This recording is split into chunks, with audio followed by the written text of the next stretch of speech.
Amém, irmãos, paz e graça a todos. Vamos abrir nossas Bíblias na primeira carta de Paulo aos Coríntios, capítulo 16,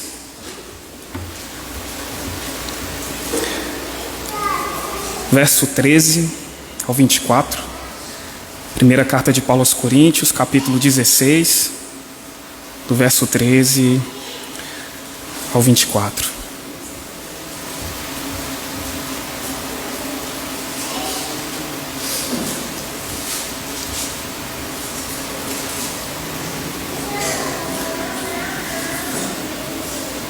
A minha versão é a NVI, mas com a leitura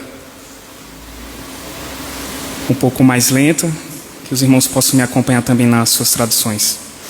Assim diz a palavra de Deus: estejam vigilantes, mantenham-se firmes na fé, sejam homens de coragem, sejam fortes, façam tudo com amor.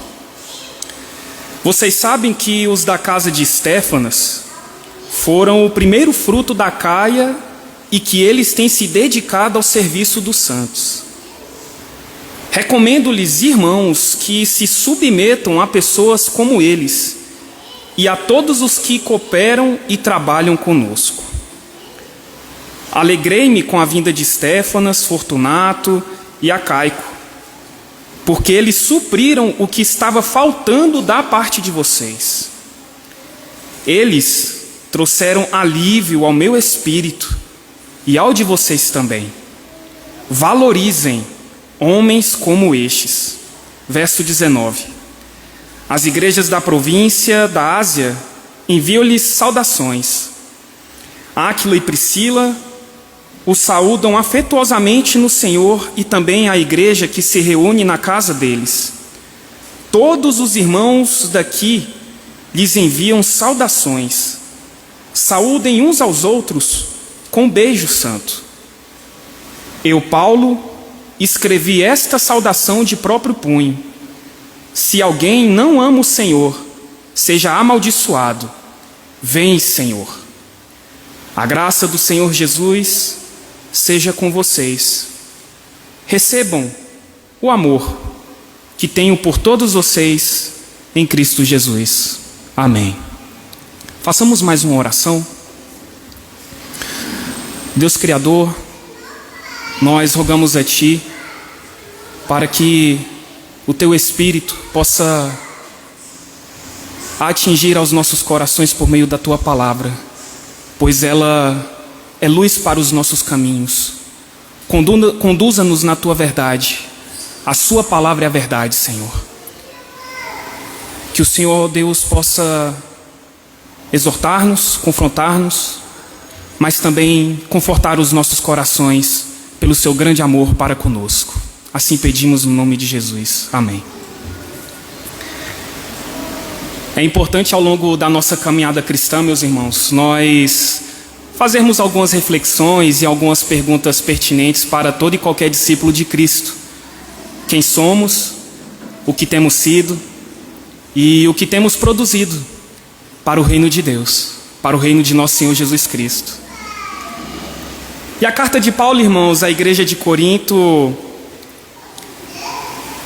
é um típico relato que nos leva a uma reflexão sobre as imaturidades espirituais que carregamos nas nossas vidas. Em meio a essas reflexões e perguntas que fazemos, e mesmo após muitos anos de vivência cristã, sendo doutrinados, sendo ensinados, discipulados e instruídos a sermos aquilo que nós devemos ser como igreja de Cristo. E é bem verdade, irmãos, que pelo fato de sermos pecadores e termos corações que mesmo regenerados, ainda alimenta cobiças e vaidades nele. Mas a constante repetição dos ensinos da palavra de Deus, ela se torna necessária para as nossas vidas e fundamental para nós termos uma espiritualidade sadia e uma igreja saudável. Mas, irmãos, o problema de tudo não está no fato de termos que relembrar constantemente, culto após culto, encontro após encontro, as verdades fundamentais das Escrituras. Mas está no fato de sim, irmãos, culto após culto, encontro após encontro, depois de tanto tempo aprendendo sobre o Evangelho, ainda nós termos, irmãos, seríssimos e profundos problemas de vivermos e amadurecermos por esse Evangelho. Isso é tão fato, irmãos, que há alguns bons anos, algo talvez em torno de 10 a 15 anos, me recordo de ter lido um certo artigo de um pastor estrangeiro, e que o título desse artigo, desse texto, desse pastor dizia a respeito da eterna infância do crente. E ele começava dizendo o seguinte, que a igreja atual, ela se defronta com 3 grandes problemas básicos. O primeiro problema é a eterna infância do cristão. Esse é o primeiro problema. O segundo problema é o do cristão fora de lugar. Ou seja, aquelas pessoas que decidiram viver um cristianismo recluso só para si mesmo. E o terceiro problema é a falta de unidade que existe entre os irmãos.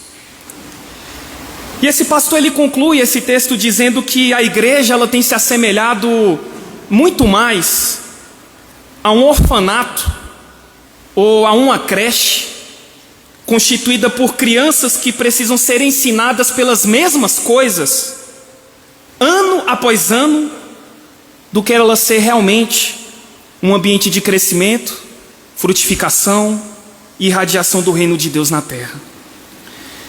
E pensar, irmãos, nessas realidades nos faz refletir justamente no contexto dessa carta e na própria origem dessa congregação.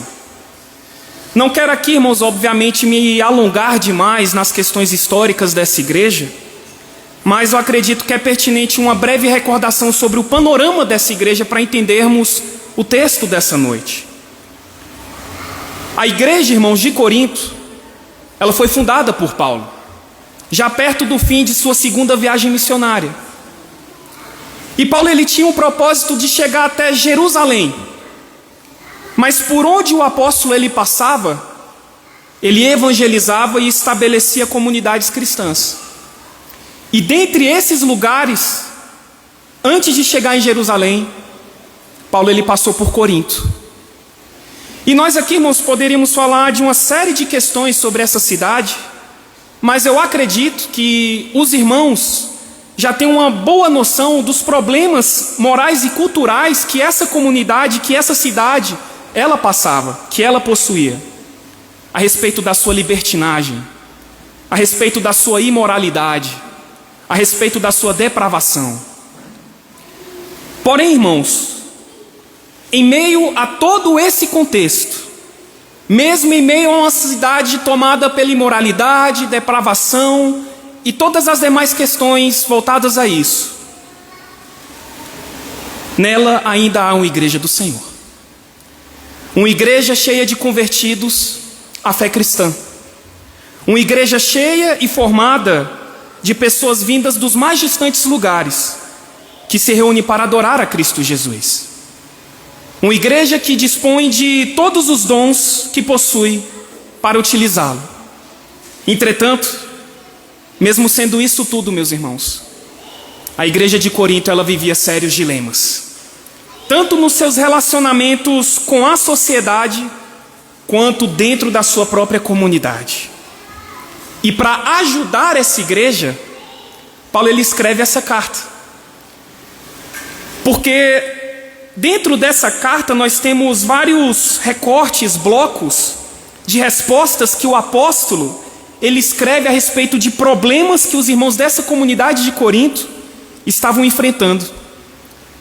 E como se não bastasse, esses irmãos, além dos problemas que enfrentavam, eles tinham muitas dúvidas, que podemos dizer dúvidas teológicas, que precisavam de uma resposta. Do tempo que Paulo ele tinha saído, quando ele fundou essa comunidade, muitas coisas estavam acontecendo, irmãos, dentro dessa igreja. E eram coisas extremamente sérias, extremamente preocupantes. Não sabemos exatamente quando isso aconteceu. Mas nessa epístola, irmãos, Paulo ele diz que uma família da igreja de Corinto levou informações para ele sobre divisões, facções que estavam tomando conta da comunidade.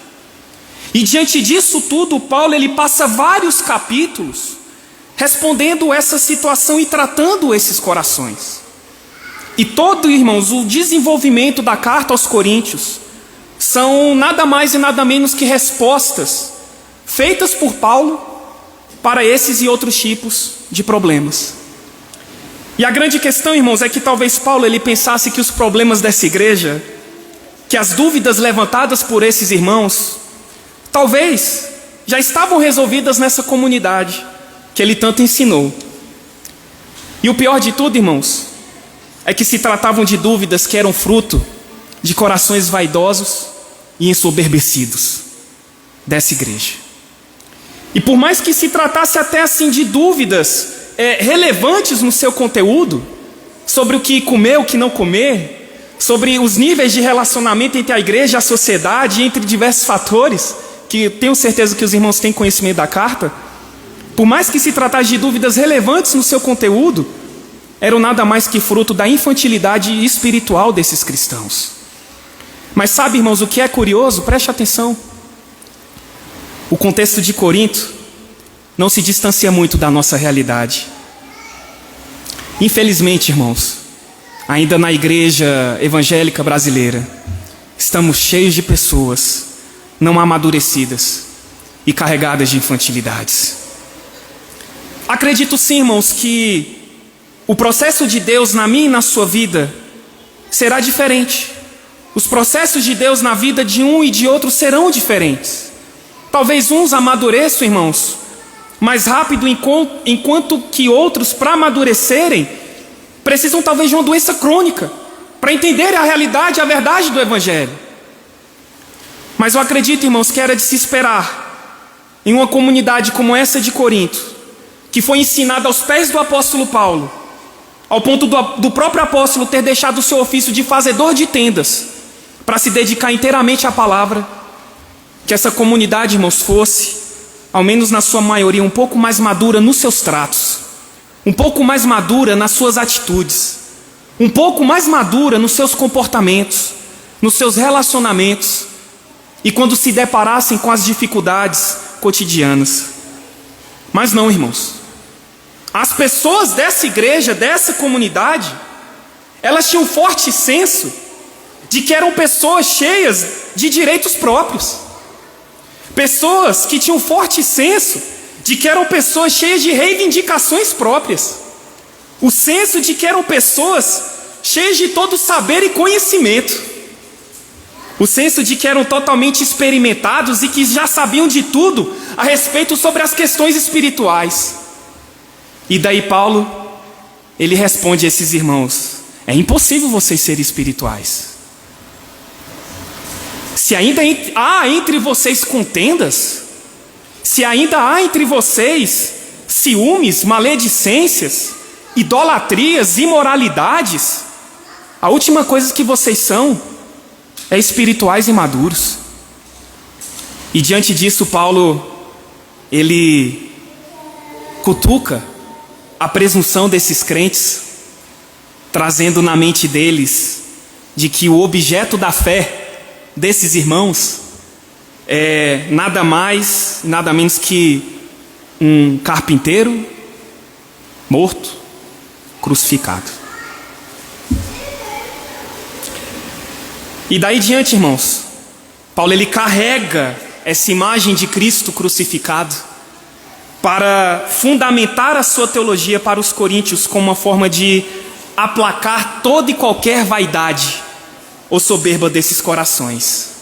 Porque é como se Paulo ele estivesse dizendo: olha, o Senhor de vocês, o Salvador de vocês, morreu em uma cruz. E depois disso tudo, irmãos, depois de responder a vários problemas, nós chegamos na parte final dessa carta. E quando nós achamos que talvez não tenha mais nada para ser dito, Paulo ele conclui todo o seu raciocínio com uma exortação muito sugestiva, nos versos 13 e 14 dessa carta. Acompanhem junto comigo. Estejam vigilantes, mantenham-se firmes na fé. Eu não sei se os irmãos conseguem perceber, mas são palavras que carregam alguns ecos de algo que já foi dito no passado, também por homens de Deus. E sabendo disso, essas colocações imperativas, elas refletem um tema extremamente importante do Antigo Testamento, irmãos, que é o da exortação, a coragem sob circunstâncias extremamente desafiadoras. E daí nós recordamos, irmãos, das palavras de Moisés a Israel e a Josué, quando eles já estavam próximos de entrarem na terra prometida. Não sei se os irmãos se recordam, quando é dito lá em Deuteronômio 31, verso 6, sede fortes, corajosos, não temais, nem atemorizeis, porque o Senhor vosso Deus é quem vai convosco, não vos deixará e nem vos desamparará. E há muitas outras porções das Escrituras que trazem essa mesma exortação à coragem e ao ânimo diante de situações desafiadoras. Quando o próprio Josué, por exemplo, entrou na terra, o Senhor disse a Josué: Josué, sê forte e corajoso, porque tu farás este povo herdar a terra, que sob juramento prometi dar aos seus pais. Tão somente sê forte e muito corajoso, para teres o cuidado de fazer segundo toda a lei que o meu servo Moisés te ordenou. E essa ideia, irmãos, é muito sugestiva para o contexto dessa carta e para a nossa vida hoje também. Não nos esqueçamos, irmãos, que a imaturidade desses crentes era algo extremamente latente em muitas áreas. Então aqui é como se Paulo, no decorrer de toda a sua carta, ele estivesse conversando com imaturos na fé cristã. E no final da conversa, Paulo ele diz essas palavras finais: sede vigilantes. E com essa ordem, irmãos, Paulo, ele pede que esses irmãos tenham uma atenção redobrada quanto às suas atitudes, no que elas podem ocasionar, não só para o próximo, mas para a igreja como um todo. Vigilância, irmãos, também se refere à nossa atenção espiritual. Não podemos nos esquecer, meus irmãos, que estamos sujeitos a mazelas, tentações e pecados e a impiedade também. Nós hoje precisamos acolher essa exortação, ser vigilante, algo que também traz a ideia de que devemos ficar preparados e na expectativa de algo, e como igreja do Senhor, vigiamos por estarmos na expectativa da volta do nosso Senhor Jesus Cristo. A outra exortação, irmãos, aqui é permanecei firmes na fé. Isso traz à memória desses irmãos sobre o capítulo anterior quanto à falta de estabilidade na fé em Cristo Jesus. Permanecei firmes na fé é o mesmo que dizer: creiam piamente naquele que ressurgiu dentre os mortos e que está assentado à destra de Deus Pai Todo-Poderoso. Pois Cristo é o fundamento da nossa fé. Não devemos, irmãos, deixar de crer nele e descansar na obra de Cristo. E a terceira exortação de Paulo a essa igreja, nesse mesmo verso, é: portai-vos varonilmente. É como se Paulo ele estivesse dizendo: deixem de infantilidades, deixem de imaturidades, parem de se portar como crianças e amadureçam. Recordem-se que vocês foram chamados para atingirem a estatura perfeita de Cristo. Recordem-se que vocês são imagem e semelhança de Deus e que foram criados não para serem imbecilizados, mas para serem homens e mulheres valentes e amadurecidos. E a penúltima exortação de Paulo, irmãos, é fortalecei-vos. Uma palavra extremamente sugestiva e principalmente diante das situações adversas que esses irmãos estavam enfrentando. É o mesmo eco das palavras de Deus a Josué: ser forte e corajoso. Para viver nesse mundo e diante das circunstâncias que temos vivido, Senhor, nós precisamos de muita coragem. Mas sabemos que a força que obtemos para sermos corajosos não reside em nós, mas sim no nosso Senhor, porque Ele é a nossa força. E finalizando essa série exortativa, Paulo diz: todos os vossos atos, no verso 14, todos os vossos atos sejam feitos com amor. Interessante, irmãos, que o tema-chave do amor ele vai se repetindo à medida que a carta ela vai chegando ao seu final. Paulo aqui ele reforça novamente algo que ele buscou desenvolver em toda a sua carta, que a atmosfera do cristão é o amor. Paulo ele coroa as suas exortações dizendo que tudo o que fizermos deve ser feito com amor. Porque se não for feito com amor, é em vão tudo o que fizermos. Não haverá, irmãos, nobreza alguma no que fizermos. Não haverá virtude alguma no que nós realizarmos. Não haverá graça alguma nos nossos atos se não houver amor. E os irmãos de Corinto, eles se preocupavam com seus próprios negócios, com seu próprio umbigo, e ignoravam os demais irmãos. Mas Paulo diz que a regra que deve governar todo o nosso comportamento é o amor. Até porque, como diz o apóstolo João, se nós não amarmos, nós não conhecemos a Deus, porque Deus é amor. E depois de dizer isso tudo, irmãos, nos parece que Paulo ele conclui de vez a sua carta, mas a colocação dele aqui no verso 15 é semelhante a alguém que ainda tem algo ainda para dizer. E assim ele escreve o verso 15 até o verso 24. Vejamos rapidamente. Vocês sabem que os da casa de Estéfanas foram o primeiro fruto da Acaia, e que eles têm se dedicado ao serviço dos santos. Recomendo-lhes, irmãos, que se submetam a pessoas como eles e a todos os que cooperam e trabalham conosco. No verso 15, irmãos, Paulo ele traz uma recomendação. Ele faz referência a uma família, e aqui no caso a casa de Estéfanas, para que os irmãos de Corinto se sujeitem e estejam à disposição dessa casa, dessa família. Estéfanas, irmãos, e a sua família foram os primeiros convertidos na cidade de Corinto. E eles, desde o início da caminhada cristã, consagraram-se ao serviço dos santos.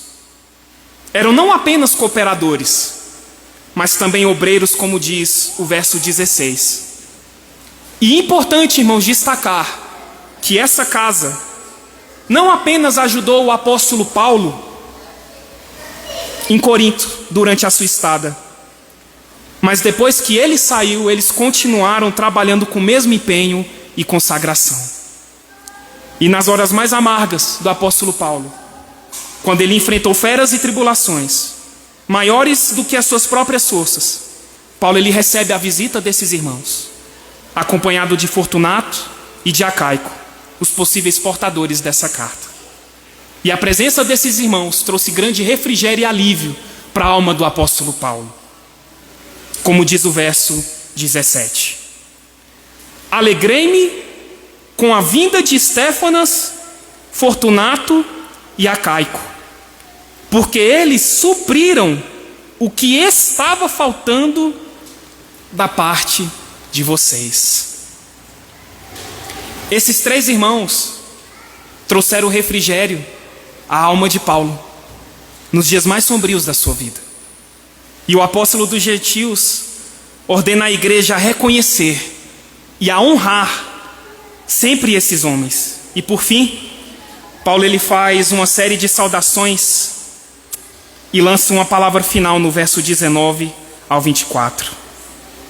As igrejas da província da Ásia enviam-lhes saudações, Áquila e Priscila o saúdam afetuosamente no Senhor, e também a igreja que se reúne na casa de vocês. Paulo aqui, irmãos, ele escreve saudações como uma forma de expressar que existem outras comunidades que conhecem a igreja de Corinto e que provavelmente estão a par da situação dessa igreja. Paulo ele diz às igrejas da Ásia, pois a Ásia ela fica em Éfeso, onde ele estava nesse momento. E Paulo ele faz menção a esse casal que ele conheceu na sua primeira visita a Corinto, Áquila e Priscila, e pede para que todos se saúdem com um beijo santo. Não temos aqui, irmãos, tempo para falar dessa saudação, mas o fato de Paulo dizer isso é que provavelmente uma das maiores expressões de afetuosidade entre esses irmãos estava sendo deixada de lado e sendo feita com a intenção errada. Esse beijo, irmãos, esse cumprimento, essa saudação, ela era santa, não era algo lascivo. Era uma saudação que refletia o amor recíproco entre eles e que envolvia toda essa comunidade de grande fraternidade e amor. E nós precisamos, irmãos, refletir saudações que expressem preocupação com as necessidades do nosso próximo. Uma saudação que tenha a intencionalidade correta, em sabermos de fato se o outro está de fato bem, e não meramente como cumprimento protocolar. E o verso 21, por fim, diz: eu, Paulo, escrevi essa saudação de próprio punho. Paulo finaliza sua carta dizendo que estava sendo escrita por um escriba treinado, mas ele aqui faz questão de fazer a assinatura de próprio punho dessa carta. E no verso 22 diz: se alguém não ama o Senhor, seja amaldiçoado, vem Senhor. Acredito que na tradução dos irmãos esteja Maranata. Paulo aqui, irmãos, ele invoca uma maldição sobre qualquer um que não ame ao Senhor. E essa fórmula no Antigo Testamento era utilizada quando havia a intenção de desencorajar alguém de cometer uma transgressão. E a exigência de Paulo para essa comunidade é o que distingue a igreja que ele ama. Porque a igreja de Deus, ela não vive libertinagem. A igreja de Deus, ela não vive imoralidade. A igreja de Deus, ela não vive em infantilidades, em facções. Uma igreja que não ama o Senhor é uma igreja maldita. E se porventura uma igreja não se consertar nos seus pecados, Paulo diz: Maranata, vem Senhor. Ou seja, Paulo ele passa de uma maldição para uma expressão aramaica, Maranata, que indica Deus virá para corrigir toda injustiça, todo erro, todo engano, todo pecado, toda injustiça. Para pessoas e igrejas que não querem abandonar os seus pecados e viver impiedosamente, a palavra de Paulo é essa: Maranata, o Senhor virá e julgará. Paulo então, no verso 23 e 24, ele encerra a sua carta, louvando e saudando novamente com graça e amor. A graça do Senhor seja com vocês. Recebam o amor que tenho por todos vocês em Cristo Jesus. Isso nos indica, irmãos, que por mais que as palavras de Paulo elas tenham sido severas, ele ainda ama essa igreja. E aqui eu quero finalizar trazendo algumas aplicações práticas para as nossas vidas e para essa noite. A primeira aplicação, irmãos, para nós, diante de todo esse contexto e do que foi exposto, é que a maturidade espiritual, ela busca benefícios para as outras pessoas. A maturidade espiritual, ela busca benefícios para as outras pessoas. Eu tenho plena convicção, irmãos, de que um conhecimento errado ou distorcido sobre Deus, ele nos traz consequências danosas não só para a nossa espiritualidade, mas também para os nossos relacionamentos. Paulo, ao longo de toda essa carta, irmãos, ele procura despertar nesses irmãos sobre quem era o Senhor e Salvador deles. E o que esse Senhor e Salvador deles deixou como exemplo. E se nós, irmãos, aqui pensarmos um pouco no cenário que fundamenta a teologia de Paulo na carta de Corinto, Cristo crucificado, a imagem que deve vir a nós, irmãos, é de um homem, Deus, se destituindo da sua glória, humano, que chegou naquela história, naquela situação e que precisou primeiro se esvaziar da sua glória. Abandonou literalmente, integralmente a sua posição de glória, deixando o seio do Pai, deixando tudo o que era dele por direito, vindo a esse mundo, ocupando o nosso espaço, o nosso tempo, e se fez homem como nós para servir. Será que conseguimos, irmãos, enxergar tudo isso quando vem à nossa mente a cruz de Cristo, Cristo crucificado?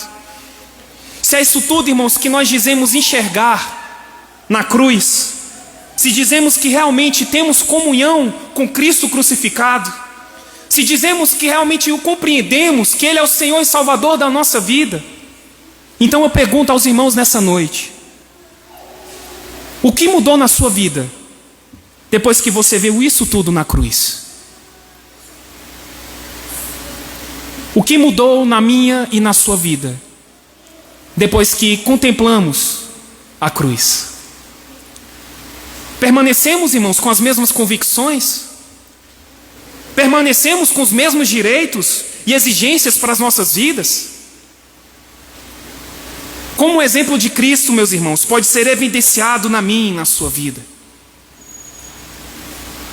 Na igreja de Cristo, não há espaço para pessoas que querem viver para si mesmas, ou para serem à medida de si mesmas. Não há espaço para pessoas serem autossuficientes, pessoas que querem viver um cristianismo recluso. Não há lugar, irmãos, para pessoas dizerem: eu não preciso dos seus conselhos. Ou para aqueles que dizem: para mim, pouco importa o que você acha, pouco importa o que você pensa. Como igreja do Senhor, irmãos, na verdade, evidenciamos que entendemos o Evangelho com maturidade quando nos dispomos a servirmos uns aos outros, quando nos interessamos pelas necessidades dos outros. Temos servido, irmãos, na nossa comunidade? A igreja de Deus entende que o seu chamado deve ser evidenciado nos seus relacionamentos, com humildade, com mansidão, com compaixão, com amor. A maturidade, a verdadeira maturidade espiritual, irmãos, ela busca benefícios para as outras pessoas. Amém, meus queridos? A segunda aplicação: todos os nossos atos devem manifestar o amor de Deus derramado em nossos corações. Todos os nossos atos devem manifestar o amor de Deus derramado em nossos corações. Você ama a Deus? Talvez até a resposta seja sim. E ao seu próximo? Você ama?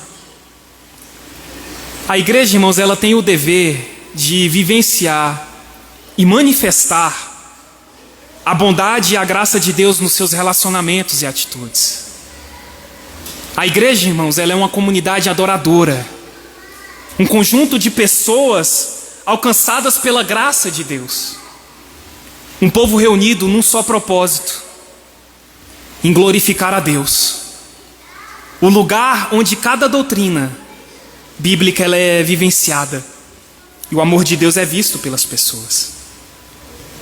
Mas infelizmente, irmãos, o nosso cenário evangélico não é dos melhores. A igreja ela tem sido muito mais conhecida por maledicências, por contendas, por hipocrisias, malícias, mundanismos, infantilidades, coisas essas que não convêm a santos. Como podemos dizer, irmãos, que amamos a Deus e nada muda nas nossas vidas? Como podemos dizer que amamos a Deus e nada muda nos nossos tratos, nas nossas percepções sobre o outro, nas nossas prioridades? na nossa relação com o próximo. Nós precisamos, irmãos, mudar a nossa percepção sobre as pessoas. Precisamos enxergá-las como a imagem de Deus. E somente em Cristo as nossas atitudes serão convertidas. Todos os nossos atos devem manifestar o amor de Deus derramado em nossos corações. Esse é o segundo ponto. O terceiro ponto, terceira aplicação: um saber correto a respeito de Deus proporcionará a base correta para uma igreja verdadeira e uma igreja saudável. Isso é muito interessante, irmãos, porque uma compreensão que nós tivermos a respeito de Deus será refletida em absolutamente tudo que a igreja fizer. A nossa compreensão acerca de Deus, igreja, graça, sabedoria, liberdade, evangelho, tudo isso, irmãos, vai afetar a forma como nós vemos as questões estruturais, institucionais, e por consequência afeta a forma como o mundo vê o amor e o evangelho de Deus manifestados pela igreja e na igreja. O cristianismo, irmãos, vividos por mim e por você, vai ser refletido aqui na nossa comunidade. E consequentemente a igreja acaba sendo o reflexo do nosso cristianismo. As igrejas estão como estão no nosso Brasil, irmãos, justamente por causa do cristianismo que essas pessoas vivenciam e pelos conceitos distorcidos de Deus que elas possuem.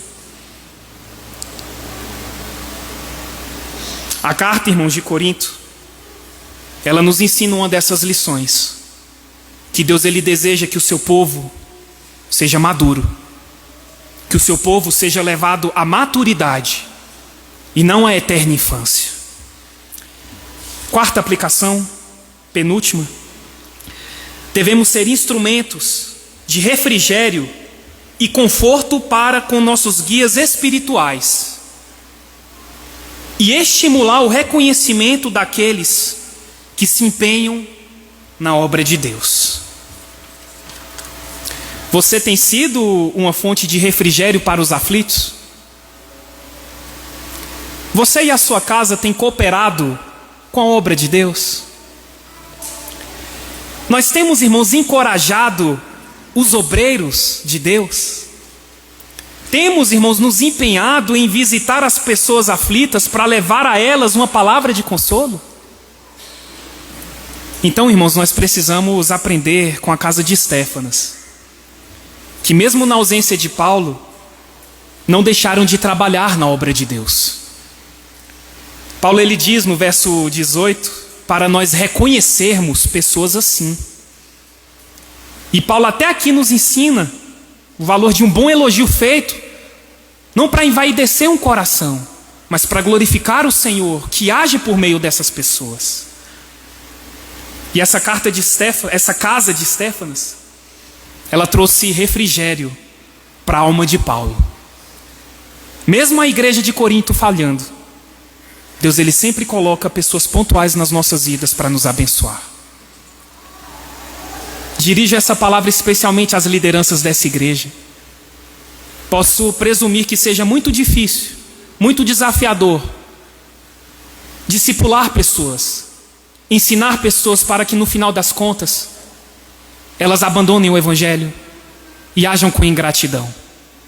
Mas eu digo a vocês, meus irmãos, lideranças, pastores, aqueles que ensinam, apesar dos abandonos dessas pessoas, apesar da ingratidão dessas pessoas, apesar de por vezes nós olharmos para a nossa comunidade e acharmos que Deus não está agindo, sempre existirá um Fortunato nas nossas vidas. Sempre existirá um Acaico para trazer consolo para nossas almas. Sempre existirá uma casa de Estéfanas para agir em nossos corações e trazer refrigério para as nossas vidas.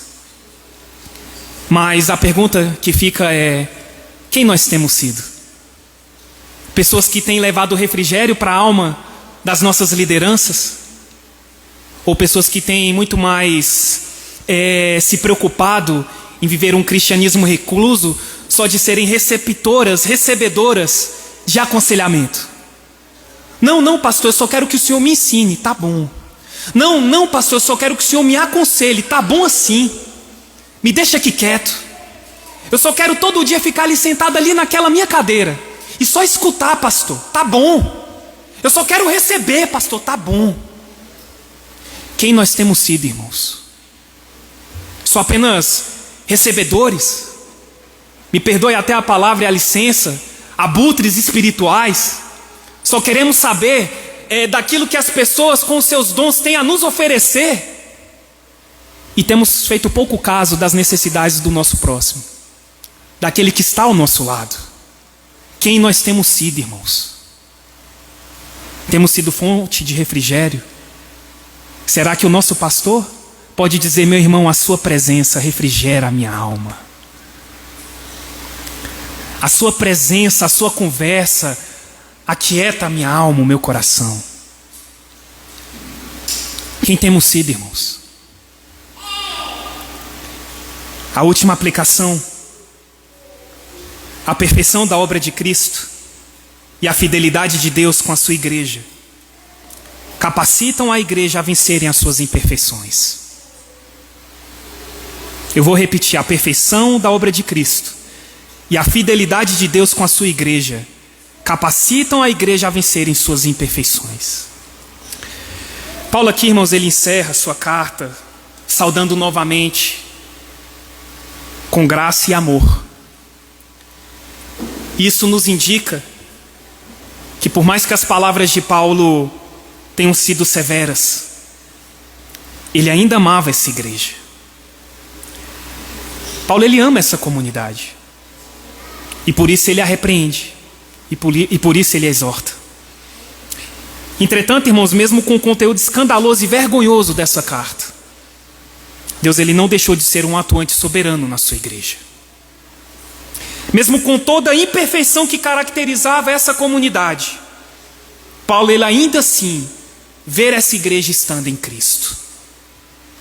Particularmente, irmãos, quando eu leio Coríntios, eu não leio com tanto pessimismo como muitos. Porque eu entendo, irmãos, que nós carregamos uma história, entre aspas, coríntia dentro de nós. Muitos de nós relutamos contra um espírito corinto que habita em nós.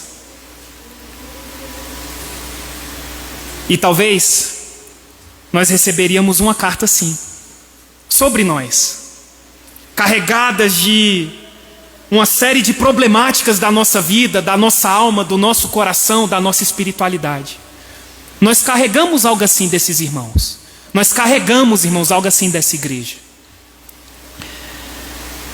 Mas, mesmo com tudo isso, eu a vejo como uma igreja que, mesmo sendo notoriamente imperfeita, ela não deixou de ser a igreja de Deus. E isso nos serve, irmãos, de consolo, pois se somos igreja de Deus, Ele irá nos preservar até o último dia das nossas vidas. Amém, meus irmãos? Quem nós temos sido? Precisamos fazer essas perguntas de vez em quando, nas nossas reflexões, como cristão, como seguidor de Cristo, crucificado. Como temos agido, como temos atuado, como temos nos relacionado uns com os outros. Está tudo certo na sua vida, irmãos?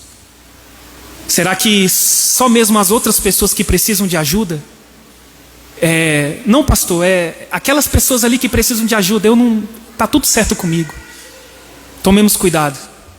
Deus, Ele quer que sua igreja ela seja madura, que ela seja sábia, que saiba se relacionar uns com os outros, mas que entenda acima de tudo que os nossos erros, as nossas imperfeições fazem parte de um processo de Deus nas nossas vidas e na nossa história. E Deus está comprometido com a sua igreja, comprometido em aperfeiçoar a imagem dele em nós, na minha e na sua vida. Amém, irmãos? Recebamos essa palavra como palavra de Deus. Façamos uma breve oração. Feche os seus olhos, curve suas cabeças. Deus Altíssimo, nós aqui, Senhor, ouvimos a sua palavra, o seu evangelho. que nos exorta, nos constrange, nos confronta, mas que também traz alívio para nossas almas, com a convicção e a certeza de que o Senhor está comprometido com a sua igreja. Sim, igreja imperfeita, igreja cheia das problemáticas e complexidades inerentes aos nossos relacionamentos, mas o Senhor permanece sendo fiel e atuante no seu povo. Deus Altíssimo, eu rogo para que este amor derramado nos nossos corações venham a manifestar, irradiar em frutos, Senhor, para o seu reino. Que não nos esqueçamos, Senhor, dessa mensagem. Que não nos esqueçamos, Senhor, dessas exortações, a sermos vigilantes, a sermos, Senhor, corajosos, a estarmos atentos, Senhor, quanto àquilo que nos cerca de incredulidade, de imoralidade, quanto àquilo que nos cerca, Senhor, para abandonar a nossa fé, quanto àquilo, Senhor, que lança dúvida a nossa fé em Cristo e este crucificado. Tenha compaixão do seu povo, meu Pai, mas permaneça conosco. Essa é a tua igreja, Pai. E assim seja feita a sua vontade, no nome de Jesus. Amém.